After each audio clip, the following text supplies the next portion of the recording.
TDP అభిమానులు అందరూ కూడా ఘన స్వాగతం పలుకుతున్నారు.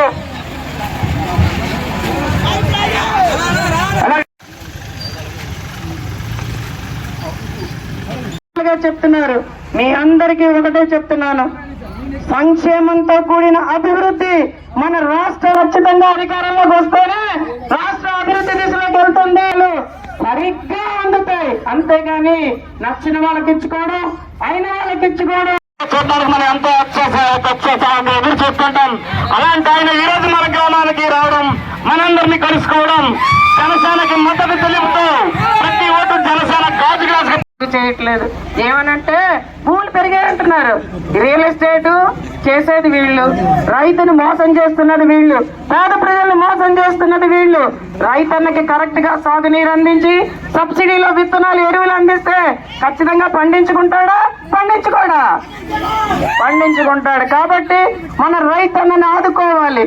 రైతన్నను ఆదుకునే దిశగా ఆర్థిక సహాయం ఏడాదికి 20,000 రూపాయలు అందిస్తున్న ప్రభుత్వం ఎన్డీఏ ప్రభుత్వం. కాబట్టి ఖచ్చితంగా రైతుని ఆదుకునేందుకు మేము ముందుకు వస్తున్నాం. కాబట్టి ఎన్డీఏ కూటమికి మీ మద్దతు తెలుపుతారని మరొక్కసారి మిమ్మల్ని విజ్ఞప్తి చేస్తున్నాను. ఒక హైదరాబాద్ నగరంలో తయారవ్వాలని నేను అహర్నిశలు కష్టపడుతుంటే ఖచ్చితంగా వీళ్ళు మళ్ళీ రాజకీయంగా డబ్బులు దోచుకోవడానికి, పేద ప్రజల్ని అన్యాయం చేయడానికి ముందుకు వస్తున్నారు.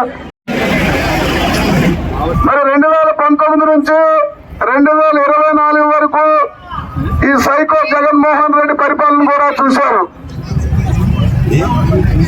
ఆయన పరిపాలనలో విజన్ ఉండేది,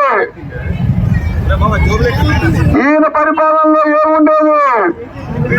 హత్యలు, అరాచకాలు, దోచుకోవడం, హింసాత్మకమైనటువంటి పరిపాలన కొనసాగింది 5 సంవత్సరాలు కూడా. ఎంతో మందిని కక్ష సాధింపు చర్యలు చేశాడు. మొట్టమొదట ప్రభుత్వం స్థాపించిన వెంటనే కోల్చడంతో స్టార్ట్ చేశాడు. ఈయన కోల్చడం తప్ప ఎక్కడా కూడా నిర్మాణాలు లేవు. తెలుగుదేశం ప్రభుత్వంలో చంద్రన్న బాట అనేది ఉండేది. ఈ చంద్రన్న బాటలోని వీధుల్లో కానీ పొలాల్లో కానీ ఎక్కడ చూసినా సిమెంట్ రోడ్లతో నిండిపోయాయి. ఆ తర్వాత ఈ ప్రభుత్వం వచ్చిన తర్వాత ఎక్కడైనా ఒక రోడ్డు వేశారా పల్లెటి గ్రామాల్లో? వీళ్ళ పరిపాలన గొప్ప జరగాలంటే ఊరి ముందు ఉన్నటువంటి రోడ్లు చూస్తేనే తెలిసిపోతుంది.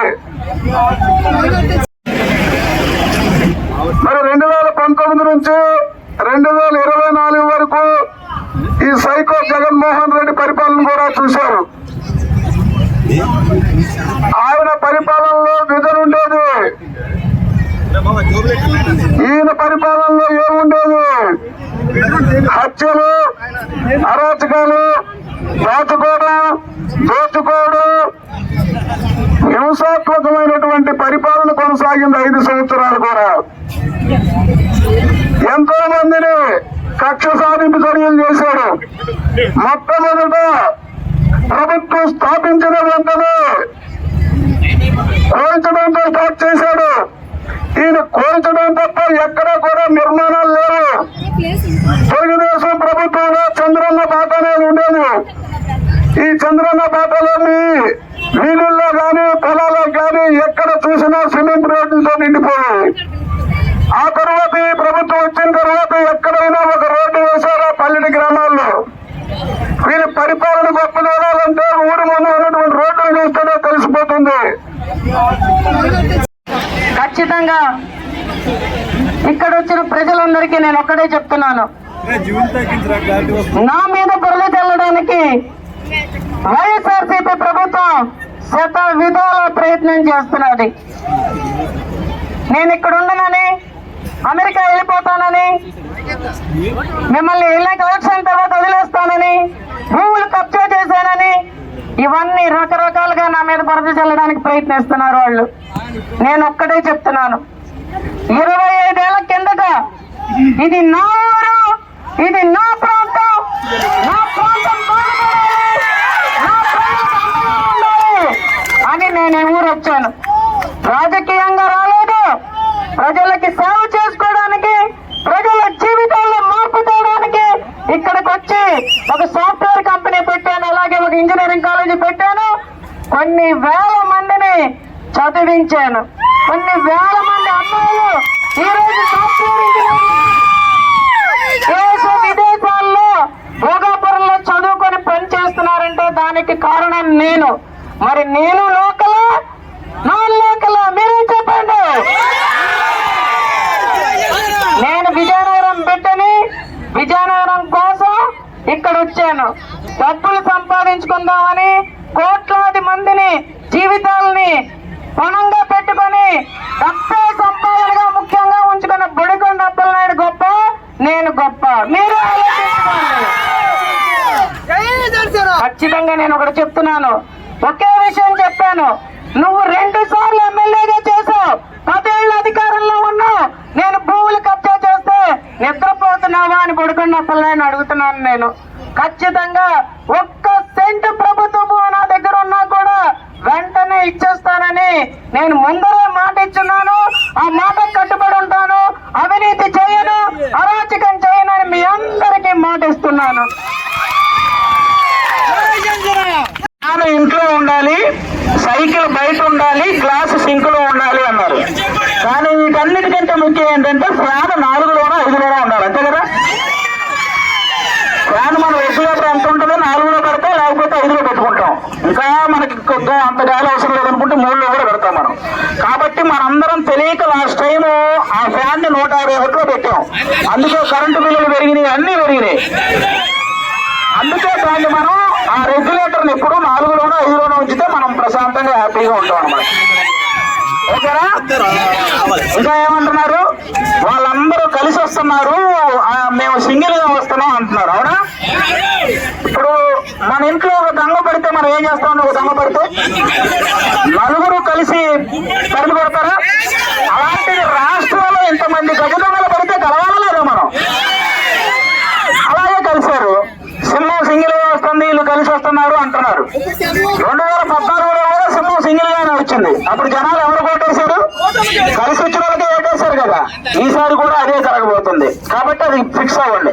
వాళ్ళు చెప్పిన ఏది ఇంకా బటన్ నొక్కితే ఆడవాళ్ళ అకౌంట్ లో 10,000 పడుతున్నాయి అన్నారు. సాయంత్రం మోతిప్పితే మగవాళ్ళ అకౌంట్ లో నుంచి 30,000 పోతున్నాయి. మరి వాటి గురించి ఎవరు మాట్లాడరేంటి? డబ్బులు పోయినా పర్లేదు, మనుషులు కూడా పోతున్నారు ఆ కల్తీ మద్యం వల్ల. మీరు గమనిస్తే మా సినిమా ఇండస్ట్రీలో రాకేష్ మాస్టర్ అని ఒక డాన్స్ మాస్టర్ ఉండేవాడు.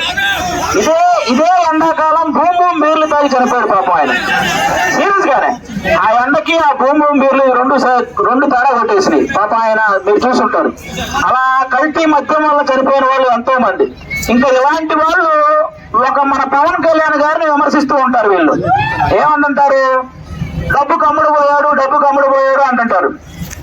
పవన్ కళ్యాణ్ గారికి లెక్క కట్టి డబ్బు ఇచ్చే దమ్ము ఎవరికైనా ఉందండి? అసలు ఎవరికైనా ఉంటుందా? కరెక్ట్ గా 20 సినిమా వరుస పెట్టి తీశారంటే ఆ 151 మందిని పవన్ కళ్యాణ్ గారే కొనేస్తారు. అంత ఇది ఉన్నారు.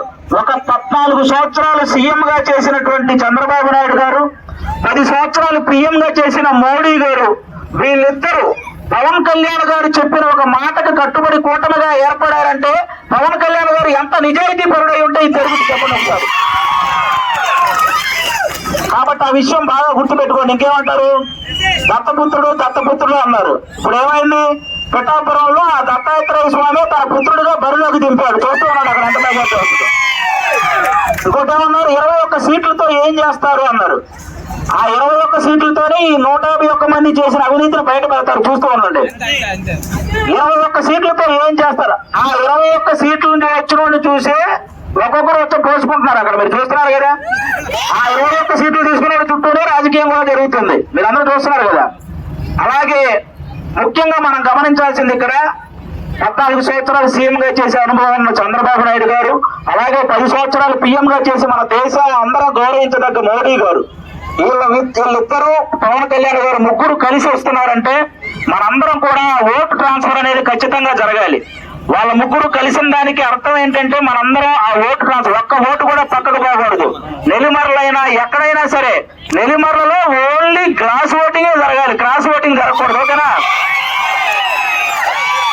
మీరందరూ దానికి సిద్ధంగా ఉండాలి. భారీ మెజారిటీలు కల్పించాలి. ముఖ్యంగా ఓటు అనేది ఎవరూ అమ్ముకోకూడదు. ఫస్ట్ అస్సలు వద్దమ్మా ఈసారి. ఎందుకంటే లెక్కరకి ఆశపడి మగాడు, కుక్కరకి ఆశపడి ఆడది ఓటు అమ్ముకుంటే ఒంటి మీద నిక్కర కూడా ఉంచరు వీళ్ళు ఈసారి. కాబట్టి మనం ఇవన్నీ మైండ్ లో పెట్టుకొని ఓటును మాత్రం అమ్ముకోవద్దు. మీరు ఒకవేళ మీరు గనక నిశ్చయించుకుంటే ఇతనికి వెయ్య అంతే, ఇంకా అదే మనకి ఒక్కసారి ఎవరొచ్చి ఏ మాటలు చెప్పినా అవి నమ్మకండి. మీరు ఒకసారి మనం లోకం మాధవ్ గారికి వెయ్యాలి ఓటు అంటే ఇంకా ఫిక్స్ అంతే. మళ్ళీ ఫ్యామిలీలో ఆయన ఎవరో వచ్చి మాకు డబ్బులు ఇచ్చాడు, మనం ఒక 4 ఓట్లు అటేసి 3 ఓట్లు ఇటేస్తాం, ఇలాంటివి కూడా అవుతాయి. ఒక్కసారి ఫిక్స్ అయితే లోపల పోలింగ్ బూత్ లోకి వెళ్ళి గ్లాసు మీద గుద్దితే మన రావాల మాసు అంటే కనపడాలి రేపు. ఓకేనా? అందరికీ once again thank you so much. జై జన.